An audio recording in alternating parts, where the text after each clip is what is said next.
فی سبیل اللہ کس نیت سے وہ 10 روپیہ دیا، یہ مثال دے رہی ہوں، یا زیادہ اماؤنٹ بھی دے رہے ہیں تو اس میں نیت کیا کی تھی، ٹھیک ہے، اس کا پھر ثواب ہوتا ہے۔ اور بہت تصوف کے اندر تو علماء کرام نے کہا، ہم نے کسی نے کہا کہ میں نے 8 سال میں، کسی نے کہا 13 سال میں نیت بنانی سیکھی، ٹھیک ہے۔ اب ایک اور چھوٹی مثال سے آپ دیکھیں کہ اگر گھر کا کام ہو رہا ہے، صفائی ہو رہی ہے، ایک ٹیشو پیپر بھی اٹھا کے بن میں ڈالا ہے، تو ظاہر ہے پھر غصہ عورتوں کو چڑھتا ہے کہ میں سارا دن صفائی کرتی رہتی ہوں، ہے نا، قدر ہی کوئی نہیں کرتا۔ تو اب اگر تو اس نیت سے کیا کہ جی صفائی، صاف ستھرا رہنا، گھر صاف ستھرا، اللہ تعالیٰ کو بھی پسند ہے، الطہور شطر الایمان، ہے نا، پاکیزگی اللہ کو پسند ہے، تو اگر اس نیت سے گھر کو صاف ستھرا رکھا تو کتنا زیادہ اجر و ثواب ہوگا۔ سارا دن روز ریگولر بیسس پہ صفائیاں ہو رہی ہوتی ہیں، تو نیت کیا ہوتی ہے، ٹھیک ہے۔ خامن کا کام ہے گھر میں، چلے کھانا پکانا ہے، کس نیت سے کھانا پکا رہے ہیں۔ عورتوں کو میں نے دیکھا ہے وہ آیت الکرسی بھی پڑھتی ہیں کہ اس میں برکت ہو، اس نیت سے بھی ساتھ ساتھ پکاتی جاتی ہیں، دعائیں کرتی جاتی ہیں اللہ تعالیٰ سے کہ یا اللہ ایمان کی سلامتی دینا، نمازوں کی پابندی دینا، قرآن پاک پڑھنے کی سوچ فکر اور اس پہ عمل کی توفیق عطا فرمانا، یہ ساری نیتیں کر کے کھانا بنتا رہتا ہے، تو ظاہر ہے پھر جو بھی کھائے گا اس کو ذائقہ بھی محسوس ہوگا اور دعائیں بھی لے لی، ٹھیک ہے۔ تو کھانا پینا یہ دیکھیں ہمارے جیسے گھروں میں بن رہا ہے، بچے باہر سے بھی کھا رہے ہیں، اور بہت سے ایسے بھی میں نے دیکھے ہیں ادارے جہاں پہ حفظ کرنے کے لیے بچے جاتے ہیں، تو وہ یہ کہتے ہیں کہ بچے بازار کا کھانا نہیں کھائیں گے جتنی دیر حفظ کریں گے، گھر کا کھانا کھائیں گے۔ تو اب جو ماں، جس ماں نے اتنی محنت کی، پچھلے دنوں ایک بچی کا سنا کہ اس نے 34 ڈیز کے اندر قرآن پاک حفظ کر لیا، تو اب دیکھیں کیا معاملات ہوں گے نا گھر کی روٹین بڑی اچھی ہوگی، اور رزق حلال آ رہا ہوگا۔ یہ وہ ساری چیزیں ہیں جو انسان کی عبادات میں بہت اثر رکھتی ہیں۔ تو اب ہم یہ جو کورس کر رہے ہیں کس نیت سے کر رہے ہیں؟ حدیث پاک کا کورس، اور یہ میں نے تو اس نیت سے یہ شروع کیا کہ ربیع الاول کی مناسبت سے جو بدعات اس مہینے میں کتنی زیادہ رائج ہو گئی ہیں، اصل چیز کیا ہے، سنتوں کا ذکر کیا جائے، حدیث کو پڑھا جائے، نبی کریم صلی اللہ علیہ وآلہ وسلم کی سیرت کو پڑھا جائے، ٹھیک ہے، دہرائی ہو جائے، اور پھر باقی 11 مہینے جو اس مہینے میں ایفرٹ کی ہے اس کو مد نظر رکھ کے گزارا جائے، کیونکہ قرآن تو اللہ رب العزت نے نبی کریم صلی اللہ علیہ وآلہ وسلم کے دل پہ اتارا، تو ظاہر ہے ان کی زندگی کو پڑھنا بہت ضروری ہے، تبھی قرآن پاک کو سمجھنا بھی آسان ہو جاتا ہے، ٹھیک ہے۔ اب اگر کہیں کہ ہاں کئی خواتین ہیں جن کے اندر یہ شکوک ہے، شبہات ہوتے ہیں کہ حدیث کا وجود کہاں سے آیا، اسی چیز کو مد نظر رکھتے ہوئے کل میں اس کو باقاعدہ ایک آڈیو بناؤں گی انشاءاللہ کہ حدیث کا وجود کیسے، کئی لوگ انکار کرتے ہیں۔ تو آپ دیکھیں کہ نماز قائم کرنی ہے، قرآن میں ذکر ہے، تو کہاں ذکر ہے رکوع سجدے کا؟ حدیث پاک میں۔ بہت سی ایسی چیزیں جو وہ جب حدیث پڑھتے ہیں تو علم مکمل ہوتا ہے، ٹھیک ہے۔ اور اگر یہ سمجھ لیا کہ بس قرآن کافی ہے، حدیث کی ضرورت نہیں ہے، تو یہ اپنی کم عقلی اور اپنے آپ کو دھوکہ دینے والی بات ہے۔ تو نیت پہ واپس آ جائیں، نیت کے اوپر جو ہے نا انسان اس کو سمجھے گا، نیکی بھی کرے گا، عبادات کرے گا، معاملات کرے گا، تو نفرتیں محبتوں میں بدل سکتی ہیں۔ کیوں؟ کیونکہ اللہ رب العزت نے جب انسان کو دنیا میں بھیجا، یہاں نفرتیں کرنے کے لیے نہیں، لڑائی جھگڑے کرنے کے لیے نہیں بھیجا، آپس میں محبت کرنے کے لیے بھیجا، اور اسپیشلی جس سے زیادہ نفرت ہوتی ہے اس کے لیے دعا کرنی چاہیے، ٹھیک ہے۔ تو نیت یہ ہونی چاہیے کہ ہم نے یہ جو ہمیں زندگی ملی ہے اس میں ہم نے اللہ اور اللہ کے نبی کو راضی کرنا ہے۔ تو راضی کرنے کے لیے تو جب تک قرآن پڑھیں گے تو سمجھ آئے گی، یہ ساری تعلیمات قرآن کے اندر واضح ہوگی کہ اللہ کو کیسے خوش کرنا ہے۔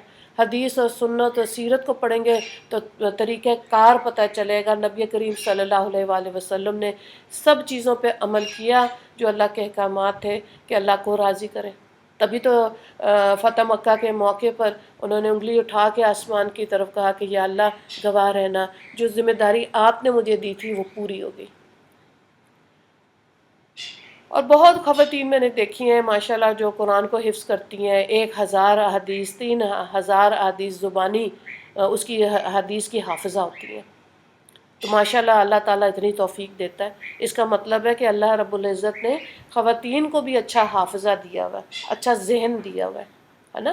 یہ علیحدہ بات ہے کہ وہ علم میں لگتا ہے یا سارا دن لگائی بجائی میں لگ جاتا ہے، کیسے انسان اپنی زندگی کا وقت جو ہے وہ گزارتا ہے، تو اس کا اثر اسی کی زندگی پر آئے گا نا۔ تو ہو نہیں سکتا کہ حدیث کو چھوڑ دیا جائے۔ اب دیکھیں امام بخاری نے جو صحیح بخاری لکھی، قرآن کے بعد سب سے زیادہ دنیا میں، پوری دنیا میں پڑھی جانے والی کتاب صحیح بخاری ہے، صحیح مسلم ہے، ترمذی ہے، سنن نبی داؤد ہے، سنن نسائی ہے، ابن ماجہ ہے۔ اب یہ وہ کتابیں ہیں جب مدارس میں جا کے باقاعدہ صرف اور نحو کے ساتھ، دوسری کتابوں کے ساتھ، تفاسیر کے ساتھ حدیث کو پڑھا جاتا ہے تو انسان کو لگتا ہے زندگی آسان ہے۔ اب یہ پہلی یہ حدیث جو ہے، اس کو ہر ذہن سے اس کو آپ ہر واقعے کے ساتھ ریلیٹ کر سکتے ہیں کہ نیت کیا ہے۔ قرآن پڑھنا تھا، میں عورتوں سے پوچھتی ہوں کہ کس نیت سے آپ قرآن شروع کرنے لگی ہوں، کہہ رہی ہیں کہ اس میں نا کچھ سٹوریز ہیں، کچھ قصے ہیں، کہانی ہے، وہ دیکھنی ہے کہ کیا ہے۔ تو قرآن میں پہلے 10 پاروں کے اندر معاملات ہیں، عبادات کے، کیسے زندگی کیسے گزارنی ہے۔ 10 کے درمیان کے 10 پاروں میں نبیوں کے قصے ہیں کہ انہوں نے زندگیوں میں کیسے گزارا، حضرت یونس، حضرت یوسف، حضرت صالح علیہ السلام، نبیوں کے قصے، ٹھیک۔ اور آخری میں اللہ تعالیٰ نے کہا جنت بھی ہے اور جہنم بھی ہے۔ تو حدیث پڑھ کے لگتا ہے کہ زندگی جو ہے نا بے حد آسان ہے، اور نبی کریم صلی اللہ علیہ وآلہ وسلم پوری امت کی شفاعت کریں گے۔ جب آپ صلی اللہ علیہ وآلہ وسلم دنیا سے تشریف لے کے جا رہے تھے تو کیا فرما رہے تھے؟ امتی امتی، میری امت، ہے نا۔ ہم لوگ کیا کہیں گے؟ نفسی نفسی، میری جان میری جان۔ تو بہت زیادہ یہ فرق ہے۔ اور اب آپ دیکھیں کہ جب اس دعا کا اللہم اغفر للمسلمین والمسلمات والمؤمنین والمؤمنات، زندگی کے بہت بعد کے حصے میں اس دعا کی اہمیت کا پتہ چلا کہ اللہ رب العزت یہ چاہ رہے ہیں کہ پوری امت کے اندر خیر بن جائے، پوری امت کے اندر لوگوں کے لیے خیر بن جائے۔ اللہ تعالیٰ یہ چاہتے ہیں، ہے نا۔ اس میں ہمارا میکہ بھی ہے، سسرال بھی ہے، اور پڑوسی بھی ہیں، اسٹوڈنٹس بھی ہیں، سب کے لیے خیر۔ آج بھی ایک اسٹوڈنٹ کا فون آیا تو اس نے کہا کہ میں تجوید پڑھا رہی ہوں، اور ایسے نا تم آپ نے شروع کرائی، مجھے یاد بھی نہیں ہے کہ کب شروع کرائی۔ اب ایسے ہی بعض دفعہ خواتین ملتی ہیں تو وہ بتاتی ہیں کہ جی 15 سال پہلے آپ نے کہا تھا کہ یہ کام ایسے کرو۔ کہتی تو ہوں میں اس لیے کہ دین کی نسبت سے سیکھنے کے بعد اپنے ایریے میں، اپنے علاقے میں، اپنے حصے حلقے کی خواتین میں ان کو تجوید، تفسیر، فقہ، حدیث، جو بھی آپ کو لگتا ہے کہ آپ کو آتا ہے، سیرت ہے، اکٹھے بیٹھ کے پڑھیں، انسان سیکھتا ہے، ٹھیک ہے۔ اور پھر نیت کو خالص کرتے جائیں۔ اب دیکھیں بخاری کی حدیث پاک ہے کہ جب علم عالم کو جہنم میں ڈالا جائے گا، آگ تیز ہو جائے گی۔ جب پہلی دفعہ میں نے یہ حدیث پاک سنی تو مجھے حیرت ہوئی کہ علم والا بھی جہنم میں ڈال دیا جائے گا۔ کیوں؟ نیت کیا تھی؟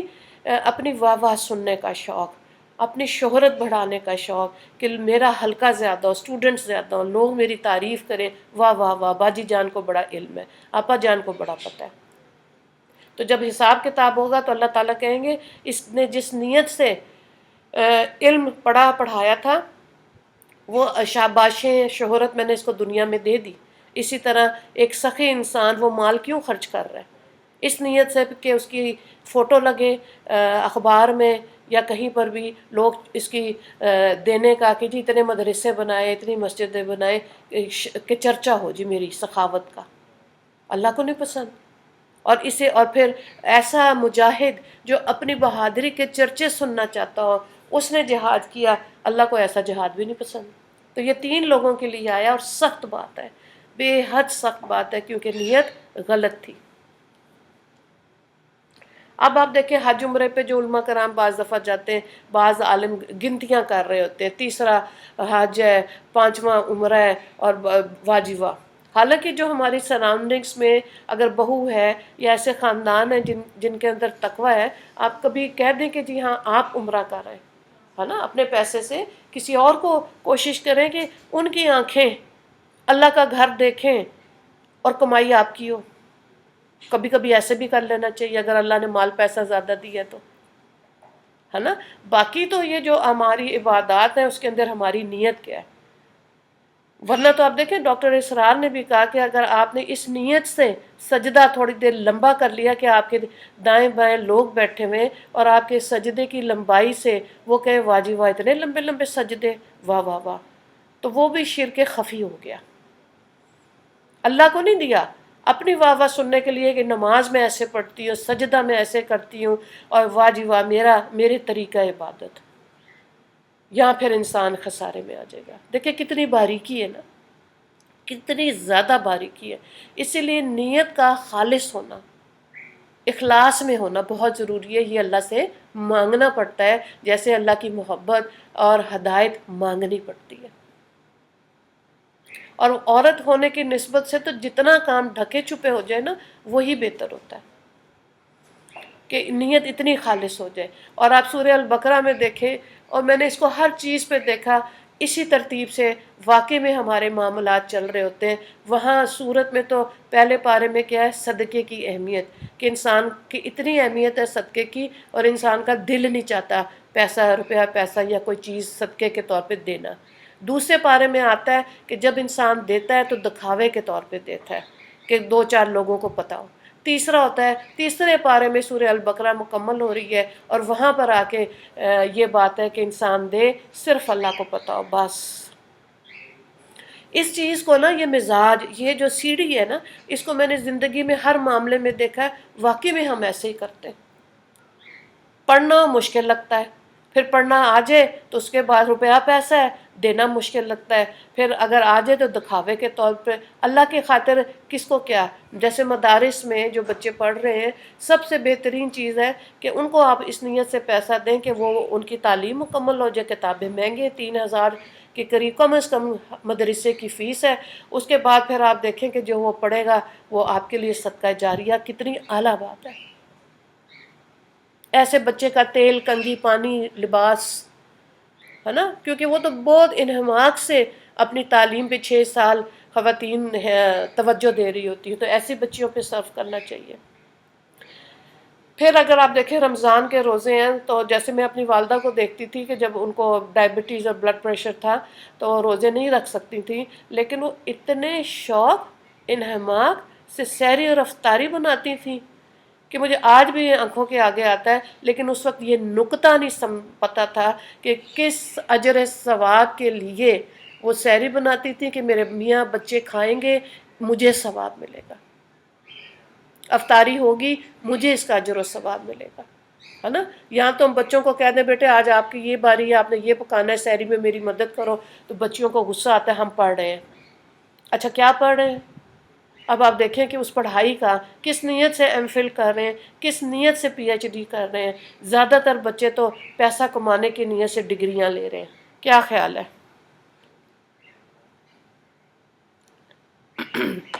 پیسہ کمانا بری بات نہیں ہے، بہت مسلمانوں کے لیے تو میرا دل کرتا ہے بہت اچھا کمائیں، لیکن یہ کہ خرچ کرنے کی تمیز سیکھنی ہے ہم نے. اس کو خرچ کیسے کرنا ہے جو کمایا ہے، جو علم سیکھا ہے اس کو دوسروں تک کیسے پہنچانا ہے. آپ دیکھیں کووڈ کے اندر کتنا آسان ہو گیا. اس کے کووڈ کے پیچھے چھپی ہوئی کیا چیز ہے؟ On line Quran class, on line حدیث کلاس، آن لائن فقہ کلاس، تجوید کی کلاس، سب کچھ اویلیبل ہو گیا گھر بیٹھے بیٹھے. کتنا آسان ہو گیا ہے نا. پہلے خواتین کے لیے دیکھیں مدرسے میں جانا، ٹرانسپورٹ، وہاں کی فیس، پھر گھر واپس آنا، یہ وہ ساری چیزیں ہوتی تھیں کہ اس کی اویلیبلٹی تھی تو پھر ان عورتیں قرآن اور حدیث پڑھ سکتی تھیں. اب تو آپ گھر بیٹھے کر سکتے. اس کے باوجود اگر نہ کیا جائے، ہے نا، تو کل جیسے ایک حدیث پاک پڑھی کہ امت مسلمہ بھی یہود اور عیسائیوں کی طرح نقل کریں گی، ویسے ان کے تہوار منائیں گی، ویسی زندگیاں گزاریں گی. تو کیا نیت ہوتی ہے جب اسکولوں میں، اب تو ہولی بھی کروائی جاتی ہے بعض اسکولوں میں، تو نیت کیا ہوتی ہے؟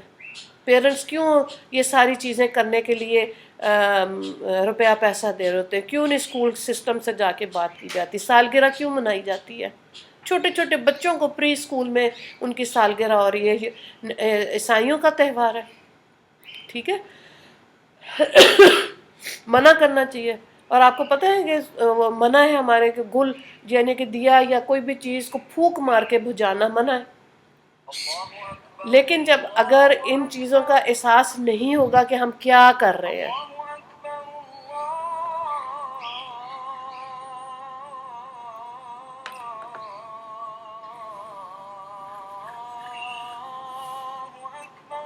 اور زندگی میں جو کھانا پینا ہے، رہن سہن ہے، دینا لینا ہے، کس نیت سے؟ اگر تو آپ نے شادیوں پر، علماء کرام کہتے ہیں اس نیت پر روپیہ پیسہ دیا کہ میں نے اس کے بچے کو 500 دیا، یہ مجھے 1000 دیں گے، تو یہ سود ہے. کیونکہ نیت کیا ہے؟ زیادہ بہتر ریٹرن لینا. اس نیت سے تحفہ تحائف دے رہے ہیں کہ مجھے اس کے بدلے میں زیادہ بہتر ملے گا، تو یہ سود ہے. اب آپ دیکھیں کہ گھروں میں تو رواج ہے، اس نے کتنا دیا، اس نے کتنا دیا، لکھا ہوا ہوتا ہے، ڈائریاں بھری ہوتی ہیں، ہے نا؟ اللہ کی خاطر آپ نے جتنا دے سکتے تھے خوشی سے دے دیا، ٹھیک ہے، لیکن نیت کیا تھی؟ انما الاعمال بالنیات. تو یہ اس میں بھی نیت کا عمل دخل جو ہے. اسی لیے آخرت کے اندر جو انسان کا حساب کتاب ہوگا، وہ اس کے اعمال کو لیکوڈ فارم میں لا کے اللہ تعالیٰ دیکھیں گے کہ کیا نیت کیا تھی. بظاہر میں تو دیکھیں بڑا اچھا ہے لوگوں کے سامنے اچھا بننا، لیکن کسی عالم کو، عالمہ کو دیکھنا ہو کہ اس کا رویہ اپنے گھر والوں کے ساتھ کیسا ہے، پھر پتہ چلتا ہے نا. باہر نکل کے تو نیک بننا، لوگوں سے داد وصول کرنی بہت آسان ہے، لیکن ہمارا اپنا عمل خواتین کے حساب سے آپ دیکھیں، عورت کی جنت مجھے آسان اس لیے لگتی ہے کہ اگر اس کی نیت خالص ہوگی نا کہ اللہ کی خاطر میں نے بچوں کو کھانا کھلایا ہے، اللہ کی خاطر میں نے خامن کی زیادتیوں کو معاف کیا ہے، اللہ کی خاطر سسرال والوں کی تکلیفوں پہ صبر کیا ہے، ٹھیک ہے، پھر اجر و ثواب ہے، بہت زیادہ درجے کا بڑا فرق پڑ جائے گا. کیونکہ حدیث پاک ہے کہ ایک انسان ہے جو 100 نفل پڑھ رہا ہے رات کو، ٹھیک ہے، حضرت ابو دردہ سے روایت ہے. اور ایک انسان ہے جس نے ایک آیت پڑھی، اس کو مطلب سمجھا، اس کی تشریح کو سمجھا، اس کی تفسیر کو دیکھا اور اپنے عمل میں لے آیا، اس کا درجہ 100 رکعت نفل پڑھنے سے اللہ کے ہاں زیادہ اونچا ہے. درجے کا فرق پڑ گیا نا. تو جب نیت یہ ہوگی نا کہ اللہ کے لیے خالص، اللہ کے لیے معاف کرنا ہے، اللہ کی خاطر سہ جانا ہے، برداشت کرنا ہے، تو پھر بات وہی ہے کہ صبر کا پھل میٹھا ان لوگوں کے لیے جنہوں نے ایسی نیتیں کی. اس لیے نیت پر آخرت میں، کیونکہ ظاہر کو دیکھ کے تو ہم علم والے، پڑھے لکھے، مال پیسہ، سوفسٹیکیشن اپنے اندر لانی اور واہ واہ سنی، یہ ساری چیزیں ہمارے اندر ہیں. اندر نیت کتنی خالص تھی، کس وجہ سے تھا. تو وہ منافق کا پتہ ہے منافق کیا ہوتا ہے؟ جو زبان سے فرق ہوتا ہے، دل سے فرق ہوتا ہے، اس کو منافق کہتے ہیں. اور منافقین کے لیے حدیث پاک میں آتا ہے کہ ان کا جہنم میں سب سے نچلا درجہ ہوگا، کیونکہ جو کچھ وہ کہہ رہے ہیں دل میں وہ نہیں ہے، نیت یہ نہیں ہے. رفع یدین کیسے؟ مکی دور میں نبی کریم صلی اللہ علیہ وآلہ وسلم بھی فرماتے تھے کہ جو بغل کے اندر بت ہوتے تھے وہ گر جاتے تھے منافقین کے. بظاہر وہ دیکھنے کے لیے آتے تھے کہ مشرکین کے، کہ وہ منافقین زیادہ مدینہ میں آئے، لیکن مکہ کے اندر بھی جو مشرکین تھے وہ کہتے تھے یہ کیا نیا مذہب ہے، یہ آخری نبی کی تعلیمات کیا ہیں. تو ظاہر ہے اگر حدیث کو بھی نہیں پڑھیں گے تو ختم نبوت بھی نہیں سمجھ آئے گا کہ آخری نبی کون تھے، ان کی تعلیمات کیا تھی، کس طرح یہودیوں نے انکار کیا حضرت عیسیٰ کا اور عیسائیوں نے انکار کیا نبی کریم صلی اللہ علیہ وآلہ وسلم کا. اور ختم نبوت کیا چیز ہے، کیا زبردست پاورفل چیز ہے. اور اگر غافل ہوں گے، غافل نہیں ہے مسلمان. الحمدللہ مسلمانوں کو پتہ ہے کہ ہمارے آخری نبی حضرت محمد صلی اللہ علیہ وآلہ وسلم ہے، وہی کتاب قرآن سچی، ان کی تعلیمات سچی، اسی پر زندگی گزارتے ہیں. زیادہ تر مسلمانوں کی بات آ رہی ہے، ٹھیک ہے. اب قرآن کا بھی آپ دیکھیں کہ کتنی جگہ اللہ تعالیٰ کہتے ہیں یا ایھا الذین آمنو، اللہ تعالیٰ صرف ایمان والوں سے بات کر رہے ہیں. بہت سی جگہ اللہ تعالیٰ نے کہا یا ایھا الناس، اے لوگو، سب سے بات کر رہے ہیں. صرف ایک جگہ اللہ نے کہا قل یا ایھا الکافرون، اے کافروں، ٹھیک ہے. تو جس طرح قرآن میں شان نزول ہوتا ہے، ٹھیک ہے، کوئی خاص واقعے کی وجہ سے آیت یا صورت نازل ہوتی ہے، ہر صورت کا، ہر آیت کا شان نزول نہیں ہوتا۔ اسی طرح حدیث میں شان ورود ہوتا ہے۔ جیسے ایک آدمی، ابھی جو میں نے حدیث پاک پڑھی ہے، جب نبی کریم صلی اللہ علیہ وآلہ وسلم موجود ہیں اور وہ حکم دے رہے ہیں تو وہ فرضیت کے میں چلا جاتا ہے، وہ حکم اس کام کو کرنا ہوتا ہے، وہ فرض ہو جاتا ہے، کیونکہ نبی خود موجود ہے نا، اور وہ کہہ رہے ہیں ایسا کرو۔ تو انہوں نے، آپ صلی اللہ علیہ وآلہ وسلم نے اللہ کے حکم سے کہا کہ ہجرت کرو، مدینہ کی طرف چلو، ٹھیک ہے؟ تو زیادہ تر لوگوں نے کیا کی، اللہ اور اللہ کا حکم ہے، اب مدینہ کی طرف چلو۔ ایک آدمی تھا جو جس عورت سے اس نے نکاح کرنا تھا، تو وہ چلا گیا مدینہ، اس نیت سے اس نے مائیگریٹ کیا کہ میں وہاں جاؤں گا، اس عورت سے ملوں گا، اس سے شادی کروں گا، تو میں اس نیت سے چلا جاتا ہوں۔ تو نیت کا فرق پڑ گیا ہے نا، جا تو مدینہ ہی رہا ہے، تو نیت کرتا کہ میں وہاں جا کے اللہ اور اللہ کے نبی کی تعلیمات کو سنوں گا اور اس کو پھیلانے کی، اس وقت تو اسلام پھیل رہا تھا، تو نیت غلط تھی، اجر سے محروم رہ گیا۔ بہت سے لوگ ہیں جو باہر کمانے اس لیے اس نیت سے جاتے ہیں باہر کے ملکوں میں کہ وہاں جائیں گے، گرین کارڈ یا ان کی نیشنلٹی ملے گی، پیسہ کمائیں گے، بس اس سے اگر آگے نیت نہیں سمجھ آتی۔ پچھلے دنوں میرے میاں کے ایک دوست نے کہا کہ کیا رکھا ہے پاکستان میں، باہر جاؤ، محنت کرو، پیسہ ملتا ہے، آرام سکون سے رہو۔ تو سکون تو اللہ کی بندیوں جنت کی چیز ہے، دنیا میں مشقت ہی مشقت ہے۔ وہ جو سانس سیدھے ہوں گے نا، سکون ملے گا، وہ آخرت کی چیز ہے۔ دنیا میں جو اللہ کے احکامات کو مانتے ہوئے زندگیاں گزاری ہیں اور جس کو دل کا سکون مل گیا، امیر غریب کی بات نہیں، دل کا سکون، اس کا مطلب ہے جو نیکیاں کی ہیں اس میں نیتیں ٹھیک تھی۔ اس لیے جو بچے باہر جاتے ہیں اور اس نیت سے کہ ہم باہر جا کے پیسہ کمائیں گے، منع ہے۔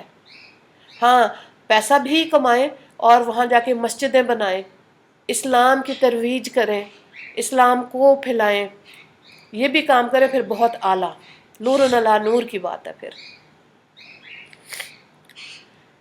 ٹھیک ہے نا؟ آپ اس چیز کو ضرور سوچیں، کیا زیادہ پیسہ ہمیں خوشی دے سکتا ہے؟ تو پھر فرعون تو سب سے زیادہ خوشحال ہونا چاہیے تھا نا، کیونکہ اس کے پاس تو بہت پیسہ تھا، قارون کے پاس بہت پیسہ تھا، نمرود کے پاس بہت پیسہ تھا، تو انہوں نے کیسے اس پیسے کو یوٹیلائز کیا؟ بیڑا ہی غرق ہو گیا۔ قارون کے لیے تو آئے کہ فزکس کا جو لا ہے نا، لا میں بھول گئی ہوں، وہ لا نے پروف کر دیا کہ اگر کوئی چیز آپ زمین میں ڈالیں تو کیا وہ نیچے کی طرف دھستی چلی جاتی ہے۔ اس کا اتنا خزانہ تھا قارون کا، اور وہ زمین میں قیامت تک دھستا ہی چلا جائے گا۔ یہ تو دنیا کی سزا ہے۔ دنیا میں اگر کوئی مشکل پریشانی آ رہی ہے اور اس پر اللہ کی یاد دہانی آ رہی ہے، گھاٹے کا سودا نہیں ہے۔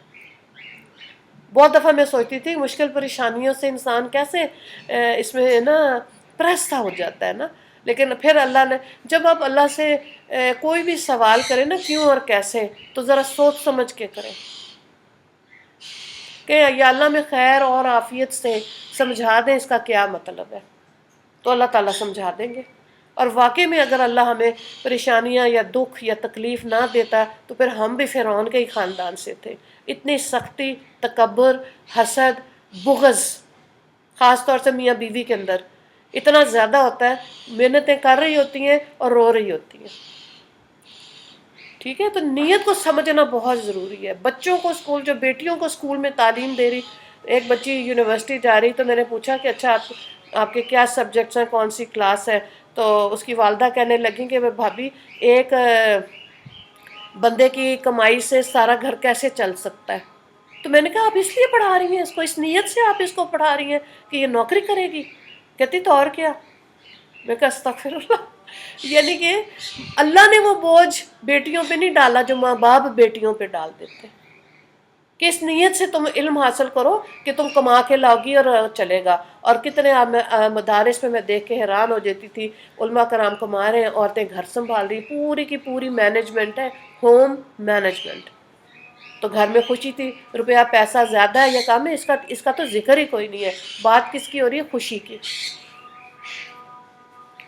کتنا گھاٹے کا سودا ہے نا کہ ایک زندگی ملی، اس میں 40-50 سال ملی، خوش ہونا آیا ہی نہیں۔ محبتیں پھیلانا آیا ہی نہیں، تو نفرتیں کر کے چلے جائیں گے، بس بری بات ہے۔ نفرتیں ہوتی ہیں، اب دیکھیں یہ روحانی بیماری ہیں، اسی پہ اگر ہم نے فائٹ کرنا ہو، اپنے غصے پہ، اپنے حسد پہ، کم از کم 3 سال۔ اب اگر انٹینسٹی آف حسد اور غصہ، بغض، جھوٹ زیادہ ہے تو ظاہر ہے 3 کے بجائے 13 سال لگ جائیں گے۔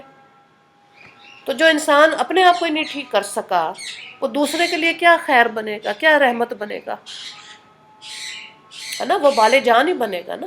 تو نیت کا ٹھیک ہونا، آپ گھر میں مہمان آئے ہیں، ان کی تواضع کیسے کرنی ہے، یہ بہو بیٹیوں کو بتائیں، اپنے عمل سے خود کر کے دکھائیں۔ ایک کام چھوڑا دوسرا کریں، دوسرا تیسرا، گھر کے ساتھ ساتھ ساتھ ساتھ، تو اب آپ دیکھیں کتنا اونچا درجہ مل جائے گا، ہے نا؟ نبی کریم صلی اللہ علیہ وآلہ وسلم کی بیٹی حضرت فاطمہ آئیں کہ ابا جان مجھے ایک ملازم دے دیجئے، میں تھک جاتی ہوں۔ تو آپ صلی اللہ علیہ وآلہ وسلم نے فرمایا ملازم چاہیے یا ملازم سے بہتر چیز چاہیے؟ ہاتھوں میں چھالے پڑے ہوئے چکی چلا چلا کے، تو انہوں نے یہ الفاظ دیے تھے، یا اول الاولین و یا آخر الآخرین و یا ذی القوۃ المتین و یا رحم المساکین و یا ارحم الراحمین۔ ہے نا؟ ہم اپنی بیٹیوں سے ایسے باتیں کرتے کہ ان کو حوصلہ ملے، ہمت ملے، کیونکہ قسمت تو کوئی نہیں ہے، ہر کوئی دیکھ بھال کر ہی رشتے ناطے کر سکتا ہے، کرتا بھی ہے۔ قسمت کوئی بھی ماں باپ نہیں بدل سکتا، یہ اللہ کے اختیار میں ہے۔ اور کہاں اللہ نے حضرت فاطمہ کو تمام اس امت کی عورتوں کی، اور اتنی لائق فائق عورتیں ہیں جو میں بیٹھتی ہوں عورتوں میں، ماشاءاللہ اتنا حسن زن، اتنا اچھا علم والیاں، سب کی سردار کون ہوں گی؟ حضرت فاطمہ رضی اللہ تعالیٰ عنہا۔ کتنی زبردست بات ہے نا، کیا رتبے اللہ نے دیے صبر پہ۔ تو اللہ کی خاطر وہ زندگیاں گزاری نا۔ تو پڑھنے کا مقصد کہنے کا بھی یہ کہ اس طرح کا ذکر تذکرے پڑھیں حدیث کو، اور پھر اپنی بیٹیوں کو، بہوؤں کو، اپنی بھانجیوں کو، بھتیجیوں کو کہیں کہ بیٹا آپ خود پڑھ لیں۔ اب تو اتنی اویلیبلٹی، آپ یوٹیوب کھول لیں، فیس بک کھول لیں، کہیں سر بھی مل سکتا ہے، لیکن ظاہر ہے جو استاد سے علم حاصل کیا جاتا ہے اس میں اثر ہوتا ہے۔ یوٹیوب والوں میں اس طرح اثر نہیں، وقتی طور پہ لگتا ہے کہ ہاں یہ چیز اچھی لگی ہے، انسان بھول جاتا ہے۔ جب آپ کسی ادارے سے علم سیکھتے ہیں، کسی استاد سے، تو وہاں تو رگڑے بھی لگوائے جاتے ہیں، تزکیہ بھی کروایا جاتا ہے، محاسبہ بھی کروایا جاتا ہے، سمجھایا جاتا ہے کہ اب اس علم کا تمہیں زندگی میں کیسے فائدہ ہوگا، اس میں گھبرانا نہیں ہے۔ ٹھیک ہے؟ تو علم جو ہے، یہ نیت کی جو بات ہے نا، اس میں دیکھیں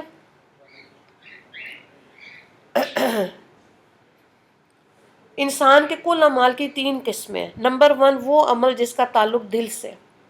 اب دیکھیں دل میں کے اندر، ہمارے اندر کیا معاملات ہوتے ہیں، کتنی خواہشات ہیں، عبادات کی فکر ہے یا نہیں۔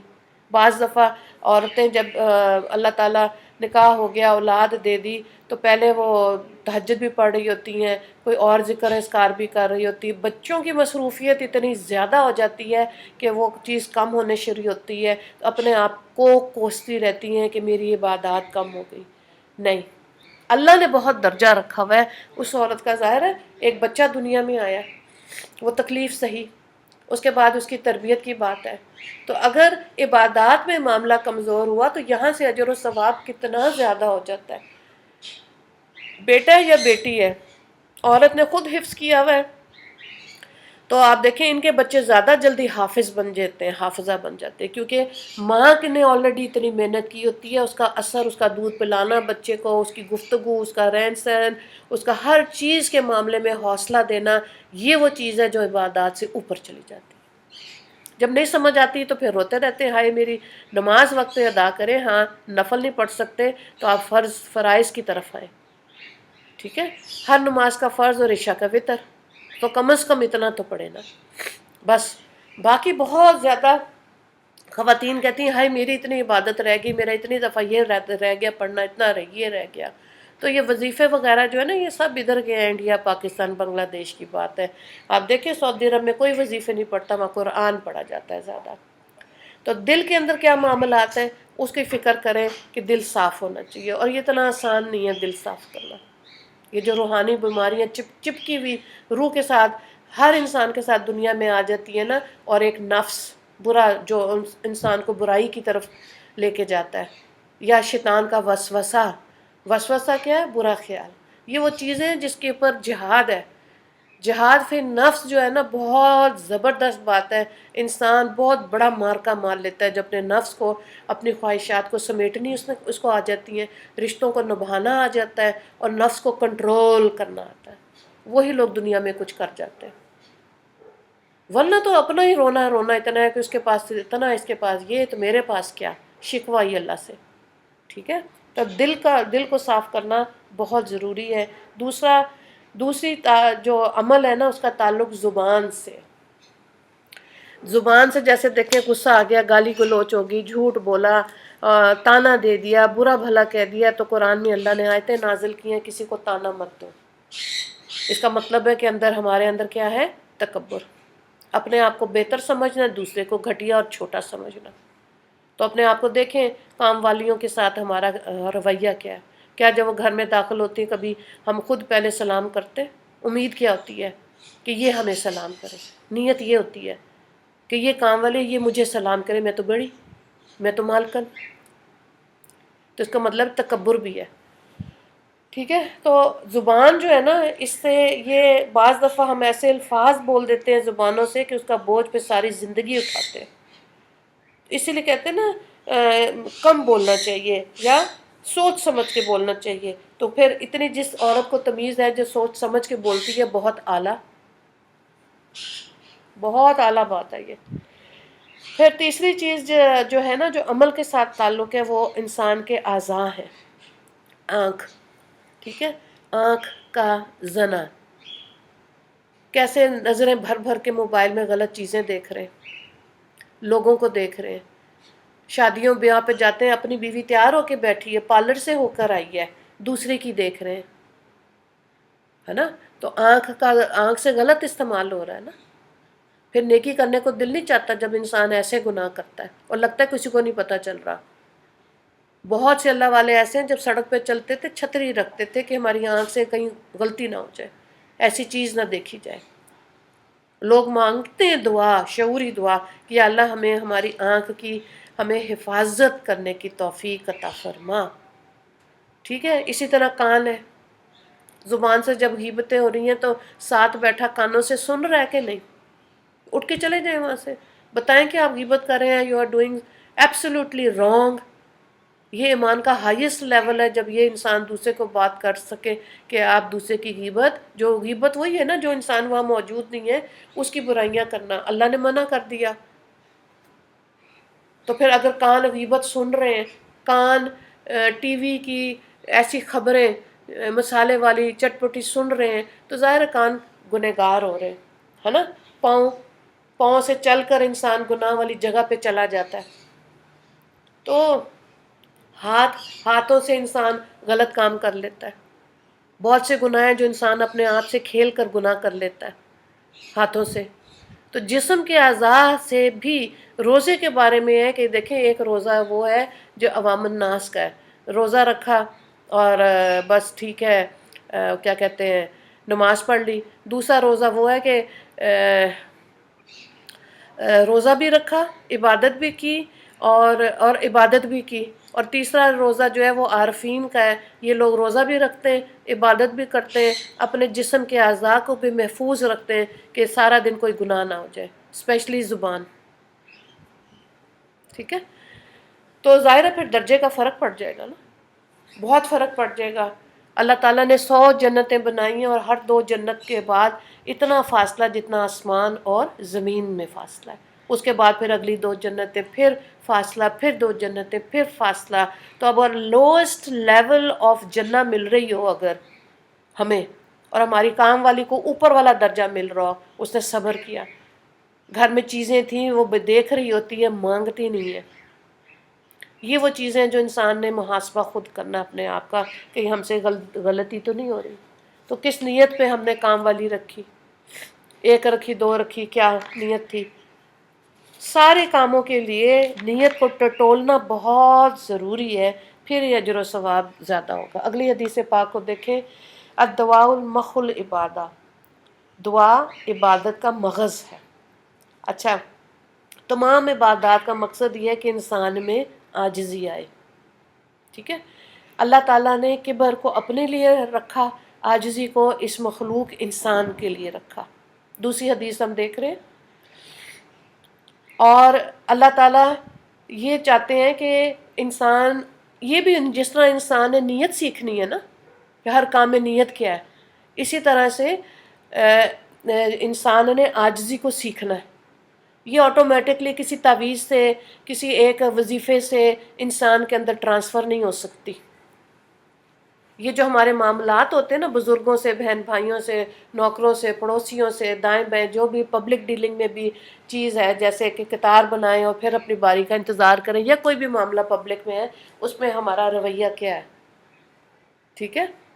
ہاں یہ بات بھی ہے کہ آپ صلی اللہ علیہ وآلہ وسلم نے فرمایا مومن ایک سوراخ سے 2 دفعہ نہیں ڈسا جا سکتا، یعنی کسی کو اپنے اوپر ظلم نہ کرنے دے، کسی کا بھی ظلم نہ سہیں.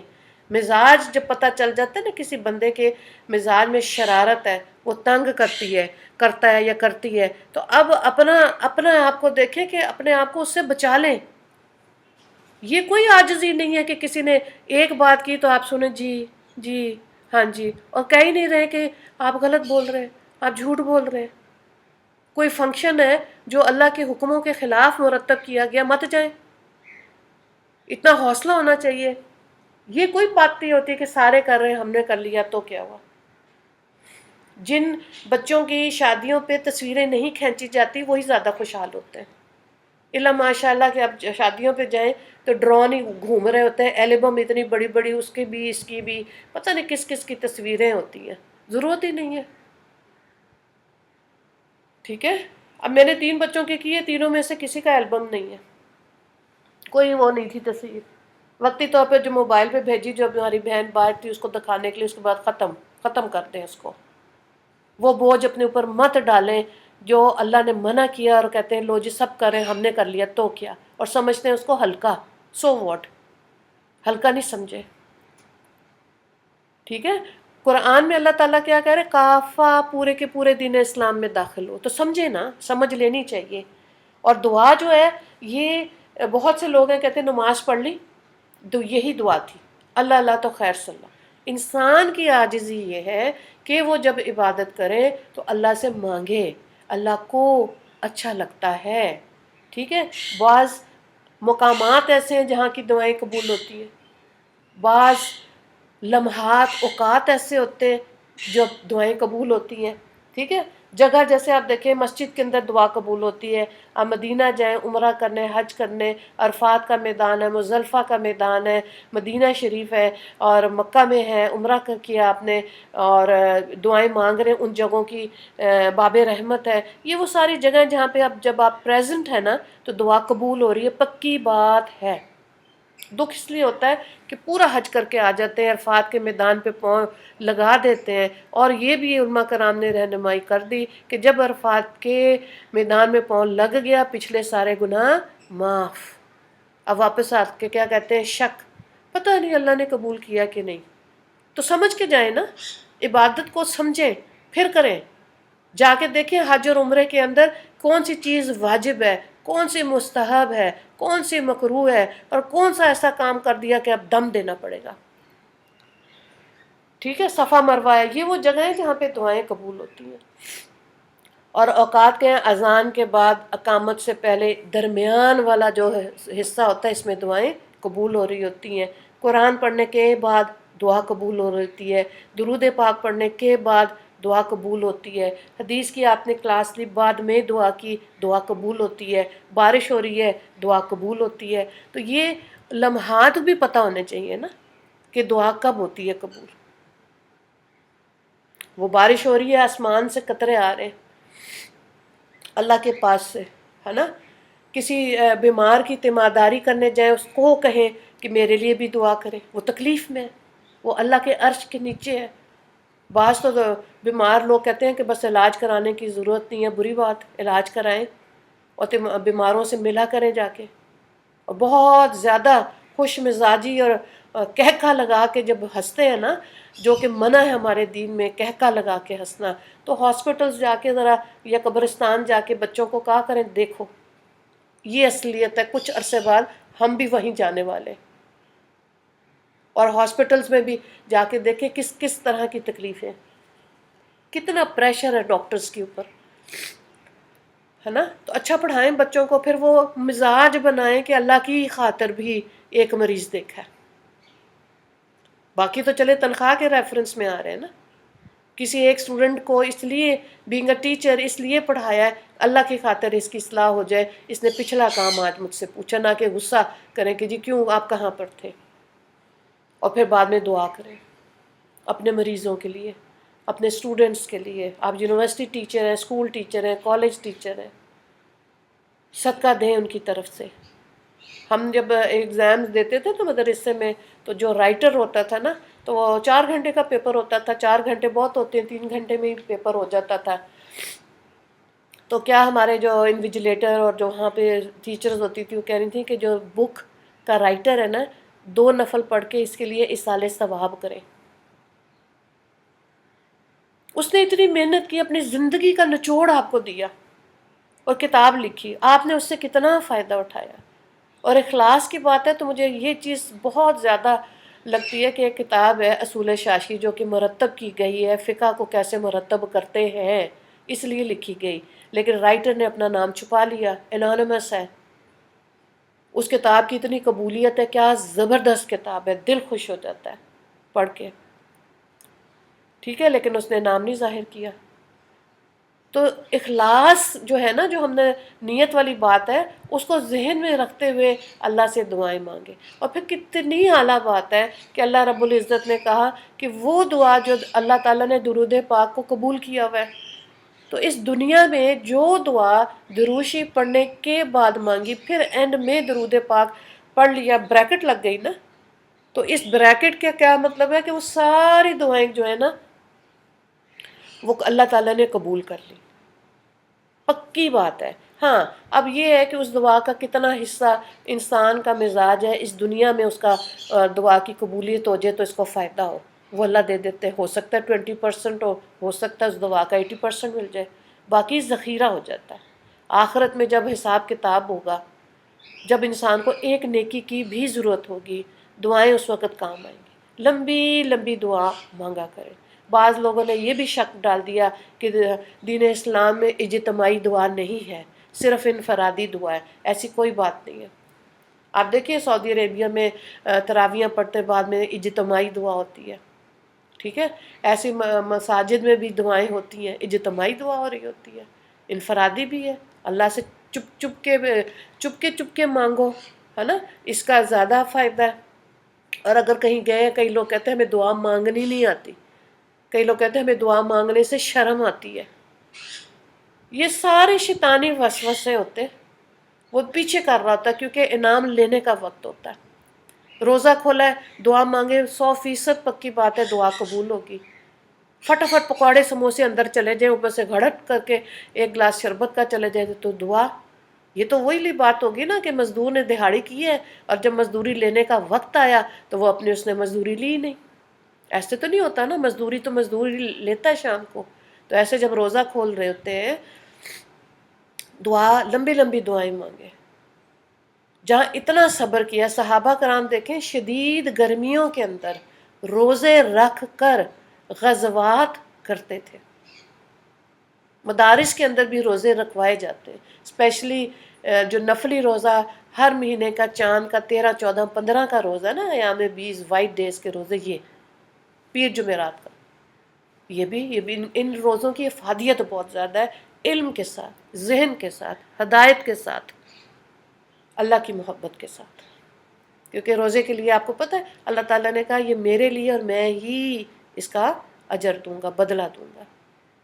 کیونکہ انسان کھا سکتا ہے، بچے بھی ہیں کھا سکتے ہیں، فریج میں کوئی چیز پڑی ہے، لیکن کیا ہوتا ہے اس وقت کتنا کانسیپٹ کلیئر ہوتا ہے کہ اللہ دیکھ رہا ہے، کچھ نہیں کھانا، اپنے روزے کی حفاظت کرنی ہے۔ تو بغیر روزے کے بھی یہ انسان کو مزاج اس کا ہونا چاہیے، سمجھ آنی چاہیے کہ اللہ دیکھ رہا ہے نا، ایسی زندگیاں گزاریں۔ تو پھر دیکھیں جو انشراح، جو خوشی، جو لطف خدا اس روح کو، اس دل کو دیتا ہے، اسی کو پتہ ہوتا ہے. ٹھیک ہے. اور یہ ذہن میں نہیں لائیں کہ اللہ تو ہماری سنتا ہی نہیں، ہم نے دعائیں پڑھی مانگی اللہ سے تو اللہ دے ہی نہیں رہا. نہیں دے رہا. ٹھیک ہے. ایسے کر کے اپنے آپ کو نقصان دینے والی بات ہے. جب اللہ نے وعدہ کر لیا کہ میں ساری دعائیں مانگتا ہوں، سنتا ہوں، تو پکی بات ہے کہ اللہ تعالیٰ اس کا اجر اور ثواب ضرور دیں گے. اور دے رہے ہوتے ہمیں احساس اور محسوس کرنے کی سینس نہیں آتی.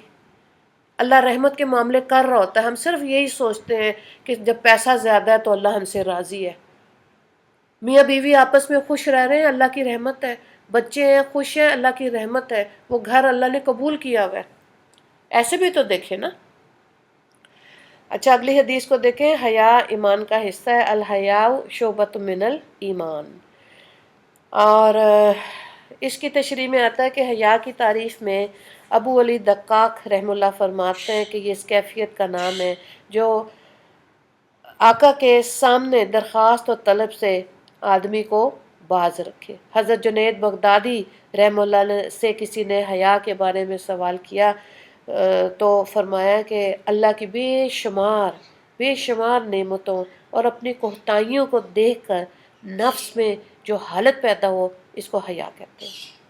حیا کو ایمان کا حصہ بیان کیا گیا کیونکہ حیا کی وجہ سے آدمی بہت سے گناہوں، زنا، چوری، گالی گلوچ سے بچ جاتا ہے. اسی وجہ سے علماء نے فرمایا کہ اگر حرام کام ہے تو اس میں حیا کرنا واجب ہے، اگر مکروہ ہے تو مستحب ہے حیا کرنا، اور اگر مباح کام ہے تو اس میں بھی حیا کو لازمی رکھنا چاہیے اپنے اندر، ورنہ انسان پاگل یا مجنون بن جائے گا. ٹھیک ہے. تو اب آپ دیکھیں کہ حیا ہی ایسی چیز ہے جو بوجہ خوف دنیا اور آخرت کے ہر دائی کو ہر معروف کی طرف دائی اور ہر منکر سے مانے ہوتی. دائی امر بالمعروف اور نہیں عن المنکر کیا ہے؟ امر بالمعروف اچھے کام کا میسج دینا، کہنا، اور نہیں عن المنکر برائی ہو رہی ہے تو اتنی ہمت ہونی چاہیے کہ آپ اس کو روک سکیں. اور اگر ہمت نہیں ہے، لوگوں سے شرم آتی ہے اور کہہ نہیں سکتے تو اپنا ہی خسارہ ہے. حدیث پڑھنے سے پہلے ہی بتایا جاتا تھا کہ جو انسان متکبر ہے، شرمیلا ہے، وہ دین کا علم حاصل نہیں کر سکتا. اس لیے اللہ سے دعا مانگا کریں کہ یا اللہ نہ ہمیں متکبر بنا اور نہ ہی ہمیں اتنا شرمیلا بنا. ٹھیک ہے. ورنہ تو آپ دیکھیں بعض دفعہ کانفیڈنس کے چکر میں انسان اوور کانفیڈنٹ بھی ہو جاتا ہے. اس کو اندازہ ہی نہیں ہوتا کہ مجھ سے کیا غلطیاں ہو رہی ہیں. اپنے آپ کو کیا سمجھ رہا ہوتا ہے کہ میں بالکل ٹھیک ہوں. بہرحال کہنے کا مطلب یہ ہے کہ حیا جو ہے نا یہ ایسی چیز ہے کہ نبی کریم سب سے زیادہ حیا والے تھے. ایک جیسے نوجوان لڑکی ہوتی ہے نا حیا والی، اس سے بھی زیادہ حیا والے. ٹھیک ہے. ایک دفعہ آپ تشریف رکھی ہوئی تھی ایک جگہ پر، تو یہ پاؤں سے نا تھوڑا سا ان کا جو تھا پاجامہ تھوڑا سا اوپر کی طرف ہو گیا ٹکنے سے. حضرت عمر آیا آپ بیٹھے رہے، حضرت ابو بکر آیا آپ بیٹھے رہے، لیکن جیسے ہی حضرت عثمان رضی اللہ تعالیٰ تشریف لے کر آئے آپ صلی اللہ علیہ وآلہ وسلم اٹھے. تھوڑی سی جو ٹانگ ہے، حالانکہ آپ دیکھیں مردوں کے لیے تو ٹکنے سے اوپر ہی اپنا پاجامہ رکھنے کا حکم ہے نا، انہوں نے سیدھا کیا. حضرت عثمان رضی اللہ تعالیٰ عنہ بہت زیادہ حیا والے تھے، عاشق قرآن تھے. وہ عورتیں جو بہت عشق سے قرآن پڑھتی ہیں نا، ان کو جلدی حضرت عثمان رضی اللہ تعالیٰ عنہ کی زیارت ہو جاتی ہے. تو بہرحال حیا اب دیکھیں اگر اب آج کل جو جیسے برقع ہے، ٹھیک ہے، سورہ نور میں ہے گھر کے اندر آپ نے کیسے رہنا ہے، سورہ احزاب میں ہے گھر کے باہر جائیں تو کیسا پردہ ہونا چاہیے. فرضیت کہاں؟ آیت نمبر 59 سورہ احزاب. ٹھیک ہے. وہاں اللہ نے فرض کر دیا. اور اگر آپ برقع گاؤن ایسے پہنا کہ اس میں سے انسان عورت کے جسم کے خد و خال، جسم کے حصے نظر آ رہے ہیں، اتنا ٹائٹ پہن لیا تو وہ جو اصل مقصد تھا وہ تو ختم ہو گیا نا. کیونکہ دیکھیں مرد کے اندر بھی اللہ نے حیا رکھی ہے. عورت اگر اپنے آپ کو ایسے بنا کے پروموٹ کرے گی تو مرد بیچارے کہاں جائیں گے. جو ایمان والے حیا والے مرد ہیں نا، ان کے لیے بہت مشکل ہوتا ہے ایسی سراؤنڈنگز میں، آفیسز میں کام کرنا، توبہ توبہ کر رہے ہوتے ہیں، لیکن ظاہر ہے رزق کمانا ہے، تو پھر عورت نے اس چیز کا خیال رکھنا، مرد بھی خیال رکھتے ہیں، برائی کی بات نہیں ہو رہی، اپنے آپ کو بہتر بنانے کی بات ہو رہی ہے، تبھی بات سمجھ آئے گی، ورنہ الزام لگانا جو مزاج میں ہے نا، وہ اپنی آنکھیں نیچے کرے، میں نے جو پہ لیا، جو بھی پہ لیا وہ میری مرضی، ایسے نہیں ہے۔ اللہ کے احکامات جو ہیں، اللہ کے نبیوں نے بھی تو ایسے ہی زندگی گزاری نا۔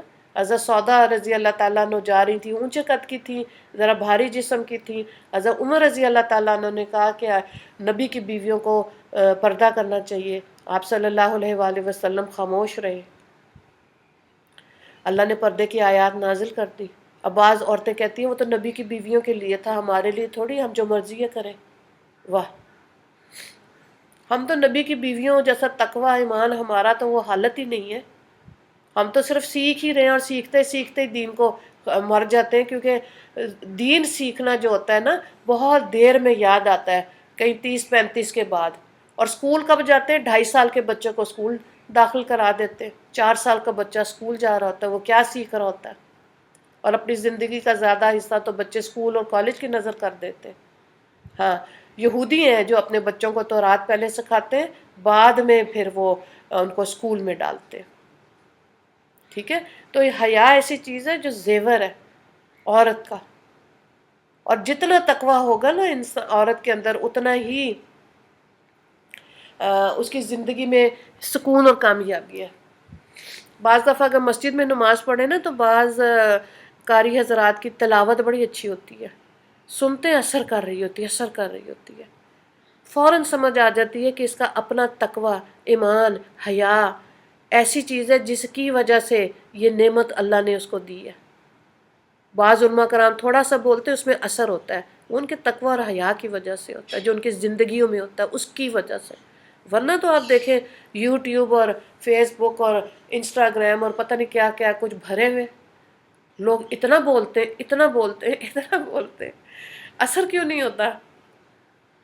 کیونکہ لفظوں کے کھلاڑی ہونا جو ہے نا، یہ آسان چیز ہے، گو کہ ہر ایک کو نہیں ملتی، لیکن انسان کا جو حیا والی زندگی ہے، پاک دامنی ہے، اور جو اس کا ایمان ہے نا، اس کی وجہ سے بعض لوگ کم بھی بولتے ہیں، بلکہ بعض لوگ تو بولتے بھی نہیں۔ تصوف کے اندر دیکھیں، بعض اللہ والے ایسے ہیں جو یہ کہتے ہیں کہ جس نے ہماری خاموشی سے نہیں سیکھا، وہ ہمارے بولنے سے کیا سیکھیں گے۔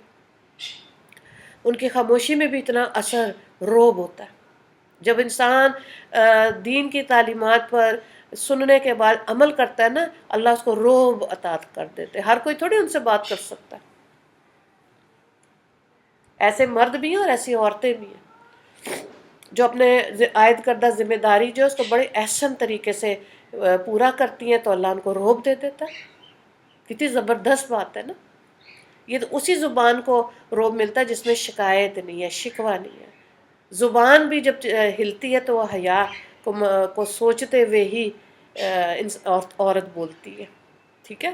ورنہ بڑے ایسے اللہ والے بھی ہیں جن کی بیویاں بد زبان تھیں، بے حیا نہیں تھی، زبان میں غصہ بہت تھا، لیکن صبر کیا انہوں نے، تو اللہ نے کتنا نواز دیا، دونوں جہان بہتر کر دیے، قبریں روشن، زندگی روشن، آخرت روشن، ہے نا؟ تو یہ حیا زبردست بات ہے۔ ایک عورت تھی، وہ ایسے جہاز گزرا اوپر سے نا، تار سے اپنے کپڑے اتار رہی، اس کی جو پائلٹ دیکھا کہ میں کیسے کپڑے پہن رہی ہوں، تو سننے والے ہنسنے شروع ہو گئے کہ یہ کیا بات ہوئی، تو اس نے اپنا لباس بھی ایسا رکھا ہوا ہے کہ کھلی چادر اوپر رکھی کہ کوئی غیر مرد نہ دیکھے، اور تو جنہوں نے 20-25 ہزار روپے کا جوڑا پہنا اور وہ عورتیں، ٹھیک ہے، برانڈیڈ، تو ان کو تو اگر دیکھو نا تو وہ ان کو غصہ آتا ہے۔ کتنے فرق مزاج کے لوگ ہیں نا۔ 3/4 بازو پہننا، ٹھیک ہے، کہ گھڑی چوڑی نظر آ جائے، اور ایسا بازو پہننا کہ آپ کے بازو کی جو ساتھ ہڈی ہے وہ چھپ جائے، یہ اللہ کا حکم ہے، جو گردن کی ہڈی ہے یہ چھپی ہوئی ہو، عورت کی بازو اور ٹخنے جو ہیں وہ ڈھکے ہوئے ہوں، ایسا لباس ہو۔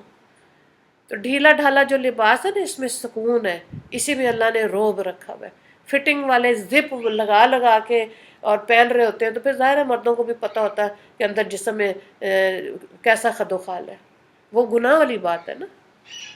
تو حیا جو ہے نا ہر معاملے میں رکھنا چاہیے، علم کے معاملے میں بھی، اور ہمارے روز کے معاملات ہیں ان میں بھی۔ تو اللہ تعالیٰ ہمیں صحیح سمجھ دے، احادیث کو سن کر اور فکر اور عمل کی اللہ تعالیٰ ہمیں توفیق عطا فرمائے۔ آج کے لیے اتنا کافی ہے، دعا کر لیتے ہیں۔ اللہم صلی علی سیدنا محمد وعلی آل سیدنا محمد وبارک وسلم۔ یا اول الاولین و یا آخر الآخرین و یا ذی القوة المتین و یا رحم المساکین و یا ارحم الراحمین۔ اللہ ربنا ظلمنا انفسنا وان لم تغفر لنا وترحمنا لنکونن من الخاسرین۔ ربنا هب لنا من ازواجنا وذریاتنا قرۃ اعین وجعلنا للمتقین اماما۔ اللہم اغفر للمسلمین والمسلمات والمؤمنین والمؤمنات رب ارحمہما کما ربیانی صغیرا۔ یا اللہ اپنے فضل و رحمت کے دروازے ہم سب پر کھول دے میرے مالک۔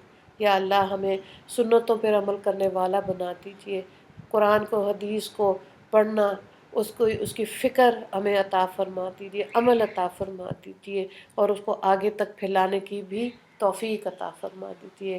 یا اللہ جتنی دعائیں نبی کریم صلی اللہ علیہ وآلہ وسلم نے اس امت کی خیر کے لیے مانگی، ہمارا حصہ بھی ان دعاؤں میں رکھ دیجئے۔ جن گناہوں سے، شرور شرارت سے آپ صلی اللہ علیہ وآلہ وسلم نے پناہ مانگی، ہماری بھی حفاظت فرما دیجئے۔ یا اللہ حاسدین کے حسد سے ہماری حفاظت فرما، جادو ٹونے سے ہماری حفاظت فرما۔ حوض کوثر پر نبی کریم صلی اللہ علیہ وآلہ وسلم کے ہاتھ سے پانی پینے کی توفیق عطا فرما دینا۔ یا اللہ زیادہ سے زیادہ درود پاک پڑھنے کی توفیق عطا فرما، زیادہ سے زیادہ دعائیں مانگنے کی بھی توفیق عطا فرما۔ یا اللہ خالص نیتوں کے ساتھ زندگی گزارنے کی توفیق عطا فرما۔ یا اللہ ہمیں حیا اور پاک دامنی عطا فرما، ہمیں ہماری بہو بیٹیوں کو، بیٹوں کو، دامادوں کو، آنے والی نسلوں میں بچوں کو حیا اور پاک دامنی عطا فرما دیجیے۔ اللہ جو مانگا وہ بھی عطا فرما، جو مانگنا چاہیے تھا نہیں مانگ سکے اور ہمارے حق میں بہتر ہے وہ تمام نعمتیں ہم سب کو عطا فرما دیجیے۔ ربنا تقبل منا انک انت السمیع العلیم وتب علینا انک انت التواب الرحیم۔ صلی اللہ تعالی علی محمد وعلی اصحابہ اجمعین برحمتک یا ارحم الراحمین، آمین یا رب العالمین۔